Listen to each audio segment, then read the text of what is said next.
This hearing of the Senate Judiciary Committee will come to order. Today, the committee is holding its second oversight hearing of the Federal Bureau of Prisons in as many years, and the first hearing in either chamber of Congress with Director Colette Peters, who was sworn in as Bureau of Prisons' new director last month. Congratulations.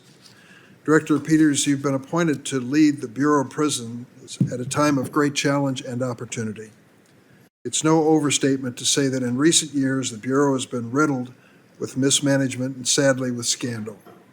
Under the Bureau's previous leadership, we witnessed an inadequate response to the COVID-19 pandemic, rampant misconduct by BOP officials, chronic staffing shortages, the overuse of solitary confinement and lockdowns, the inadequate implementation of congressional authorities to reduce prison populations and reduce recidivism.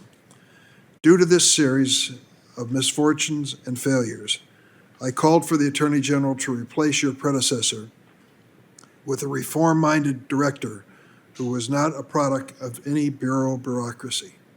I know that one person alone cannot fix all of the problems the Bureau faces, but my hope is that under your leadership, Director Peters, BOP will chart a new course.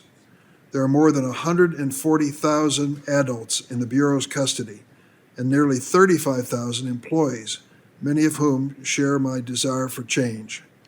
We will hear from some of these BOP stakeholders during our second panel. These witnesses can speak firsthand of the need for better oversight, investment, and accountability across the Bureau. Since this July alone, the Justice Department's Office of Inspector General has issued more than 15 press releases announcing the arrest, indictment, or conviction of BOP employees. An Associated Press investigation last November revealed that 2/3 of criminal cases against Justice Department personnel in recent years have involved the Bureau of Prisons. These cases involve smuggled contraband, rampant sexual abuse of people in custody and staff, and other crimes of violence. Without objection, I'm entering into the record the Internal Affairs report that BOP provided in response to a bipartisan oversight that Ranking Member Grassley and I are conducting. These documents show unacceptable levels of sexual misconduct by BOP staff, which Senator Grassley and I continue to investigate. For years, the Bureau has been plagued by chronic understaffing. These shortages have strained employee ability to carry out their jobs, to be safe, and they are difficult under the best of circumstances. To compensate for staff shortages, the Bureau has come to rely on augmentation, a practice that forces non-custodial staff like teachers and nurses to actually work as correctional officers. Augmentation deprives incarcerated individuals of the programming that helps them reintegrate into their communities. It also creates an unsafe environment that endangers BOP staff.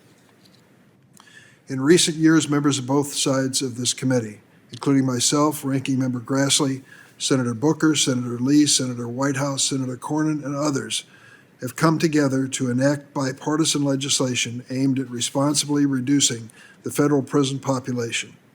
Unfortunately, BOP's implementation of this reform leaves much to be desired.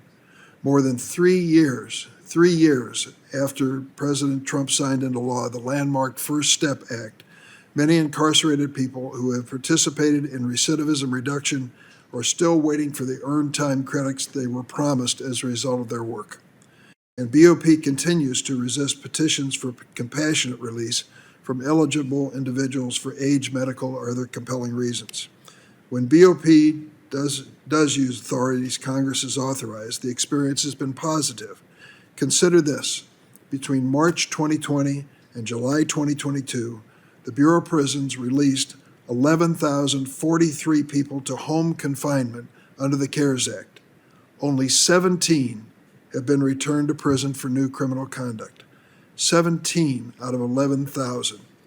It is clear many of the people languishing in federal prison have paid their debt and do not need to be there.